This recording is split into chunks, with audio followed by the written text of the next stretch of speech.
আসসালামু আলাইকুম। আজকে আপনাদের সাথে শেয়ার করব আমেরিকার ও বাংলাদেশের জীবনযাত্রার ব্যয়ের একটা তুলনামূলক আলোচনা। তাই ভিডিও শেষ পর্যন্ত দেখবেন। আশা করি আপনাদের একটা পরিষ্কার ধারণা হবে আমেরিকার সাথে বাংলাদেশের খরচের কেমন পার্থক্য হয়। তো আমরা এসেছি ব্রুকলিন ব্রিজ পার্কে।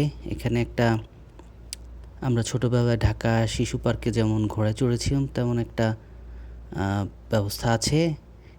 এই দেশে এটাকে কারুসেল বলে। আপনাদের সাথে এর ইতিহাস একটু শেয়ার করি মূল আলোচনায় যাওয়ার আগে। এই কারুসেলের নাম জেমস কারুসেল। এটা প্রতিষ্ঠিত হয়েছিল 1922 সালে। প্রথমে আইডোরা পার্ক, ইয়ংটাউন, ওহাইওতে। 1984 সালে এটা অকশনে কিনে আবার পুনরায় চালু করেন শিল্পী জেইন ওয়ালেন্টাস। এই কারুসেলে এটি একটি ঐতিহাসিক নান্দনিক কাচের দেয়াল দিয়ে ঘেরা কারুসেল। প্রায় 48টি ঘোড়া আছে এখানে, যা শিশু, কিশোর, বৃদ্ধ সবাইকে বিনোদন দেয়। আপনারা দেখতে পাচ্ছেন ব্রুকলিন ব্রিজ। ব্রুকলিন ব্রিজ প্রথম চালু হয় মে 24, 1883-তে। তখন এটা ছিল বিশ্বের সবচেয়ে দীর্ঘ ঝুলন্ত ব্রিজ। এর ডিজাইন করেছেন জন রোবিং এবং এটি সমাপ্ত করেছেন পুত্র ওয়াশিংটন রোবিং এবং পুত্রবধূ এমিলি রোবিং। এটি তৈরি করতে খরচ হয়েছিল $15 মিলিয়ন ও 27 জন কর্মী প্রাণ হারিয়েছিলেন সেই সময়। এই ব্রিজের মাধ্যমে প্রথম ম্যানহাটনের সঙ্গে ব্রুকলিনে সরাসরি যোগাযোগ স্থাপিত হয়েছিল। ম্যানহাটন ব্রিজ কমপ্লিট হয়েছিল ডিসেম্বর 31, 1909 সালে, নিউ ইয়ার আগের দিন। আর ব্রুকলিন ব্রিজ ও ম্যানহাটন ব্রিজের নিচ দিয়ে যে নদী দেখা যাচ্ছে এর নাম ইস্ট রিভার। এটিও বেশ ঐতিহাসিক নদী, বিখ্যাত নদী। অন্য একদিন হয়তো আলোচনা করবো ইনশাআল্লাহ। ম্যানহাটন ব্রিজের উপর দিয়ে গাড়ি এবং ট্রেন দুটোই চলে। এবার আসি জীবনযাত্রার খরচের একটা তুলনামূলক আলোচনার।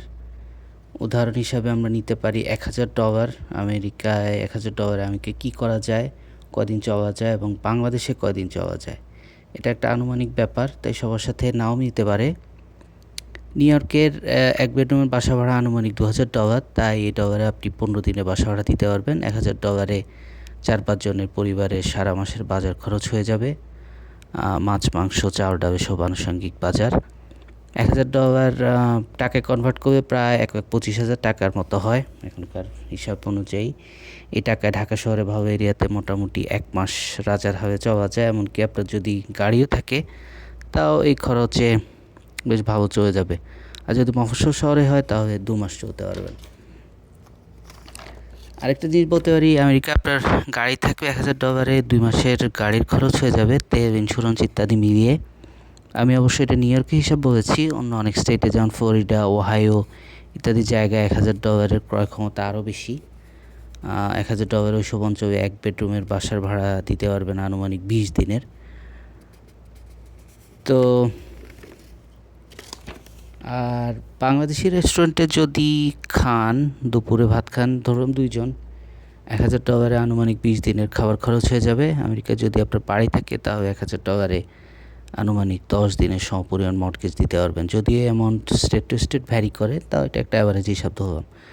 তো ভিডিও কেমন লাগলো জানাবেন।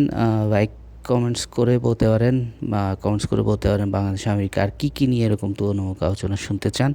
আমি চেষ্টা করব আমার যতটুকু অভিজ্ঞতা হয়েছে দেশে আমেরিকায় তার আরও আলোচনা করব। অন্য দিন হয়তো আরও ডিটেলস আলোচনা করব ইনশাআল্লাহ। সবাই ভালো থাকবেন। আল্লাহ হাফেজ।